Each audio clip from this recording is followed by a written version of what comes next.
প্রথম দিন বা সেকেন্ড ডে যেতেই আসলে মনে হচ্ছে যে সামথিং ইজ নট রেগুলার। প্রভার সঙ্গে তো অনেক সময় অনেকের নাম জড়িয়েছে, অনেক সময় আসলে এইগুলোর মধ্যে কি কোনো সত্যতা ছিল? কিছু সত্য ছিল, কিছু মিথ্যা ছিল। মানে ওই জায়গাটা ওভারকাম করা কতটা চ্যালেঞ্জের? রাতের ঘুম হারাম হয়, আনকমফোর্টেবল লাগে যদি এটা আমার কলিগ হয়। এটার জন্য আসলে একটা ল ক্রিয়েট করা উচিত, যে ওদের মনে হয় যে ও যেহেতু আউটগোয়িং মিডিয়াতে কাজ করে তাহলে একটা ভালো মেয়ে হবে না। এই জিনিসটা আসলে আমার কাছে খুবই অশিক্ষিত মনে হয় ব্যাপারটা। আমি চিন্তা করে দেখলাম আমার আসলে কোনো ছেলে বন্ধু নাই, আমার আসলে সব মেয়ে বন্ধু। ও, আমি তো ভাবলাম যে অস্ট্রেলিয়াতে যিনি আছেন তিনি হয়তো না, ওর নাম ওলিয়া, ওর নাম তুষন, ও একটা মেয়ে।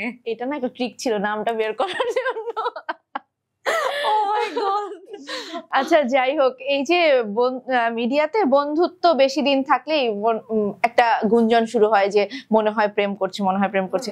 আসলে কি বন্ধুত্বের আড়ালে প্রেম থাকে নাকি এটা একদমই নিছকই গুঞ্জন? না, যেটা বন্ধুত্ব হয় সেটা বন্ধুত্বই থাকে, আর যেটা আসলে প্রেমটা হয় সেটা আসলে মনে হয় মানে হয় না যে স্পার্ক, মানে কাজ করতে গিয়েছি প্রথম দিন বা সেকেন্ড ডে যেতেই আসলে মনে হচ্ছে যে something is not regular, right? তো এটা আসলে বন্ধুত্ব থেকে হয় না। মানে যারা বন্ধু তাদের বন্ধুত্ব আসলে নষ্ট করা উচিত না বলে আমি মনে করি।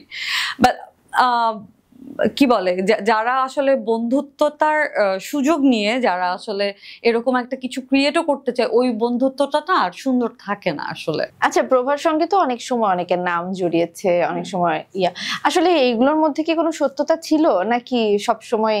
কিছু সত্য ছিল, কিছু মিথ্যা ছিল। যে কিছু ছিল সত্যি, কিছু ছিল একদমই মিথ্যা।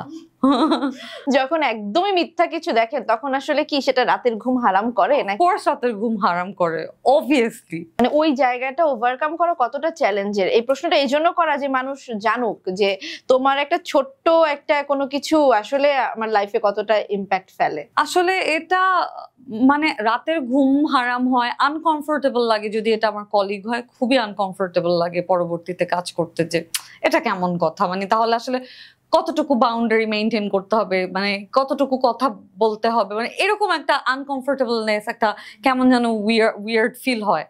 আর যেহেতু বন্ধু, মানে এটা চিন্তাই করা যায় না এই মানুষটা এরকম হবে, এই আর কি। এটা আমাকে আসলে অনেক বেশি ভাবায়, এটা আসলে আমাকে অনেক বেশি এফেক্ট করে অনেস্টলি। এইসব বিষয় নিয়ে না কথা বলা উচিত, আরো বেশি বেশি কথা বললে আমার মনে হয় যে যারা এসব করে তারা একটু জানবে যে আসলে আমার জন্য মানুষ কতটা কষ্ট পায়। আসলে কথা অনেক দিন অনেক বছর ধরে বলা হচ্ছে, আমার যেটা মনে হয় এটার জন্য আসলে একটা ল ক্রিয়েট করা উচিত। মানে হয় না, অনেক বছর ধরে কিছু আছে যে এখন পর্যন্ত ওরকম নতুন আইন বা নতুন ল পাস হয়নি, বাট এখন তো আসলে সোশ্যাল মিডিয়ার যুগ, এখানে মানুষকে মকিং করা হচ্ছে, হ্যারাস করা হচ্ছে। আমার মনে হয় মানে নতুন কোনো ল আসুক যে এরকম কোনো কিছু করলে এটার বিরুদ্ধে যে একদম একটা হয় না, যে এখন যেমন আমরা জানি যে ল হচ্ছে অ্যাসিড মারলে একটা একদম বাই ল এই বিভিন্ন রকম স্টেপ নেওয়া হয়, এটার কোনো মাফ নেই।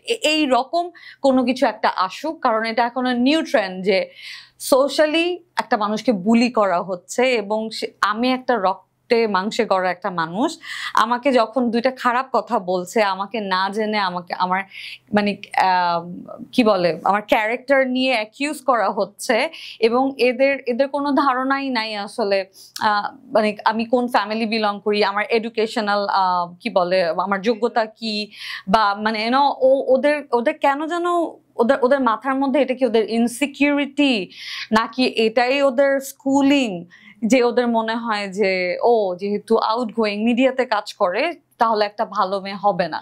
মানে এই জিনিসটা আসলে আমার কাছে খুবই অশিক্ষিত মনে হয় ব্যাপারটা টোটালি।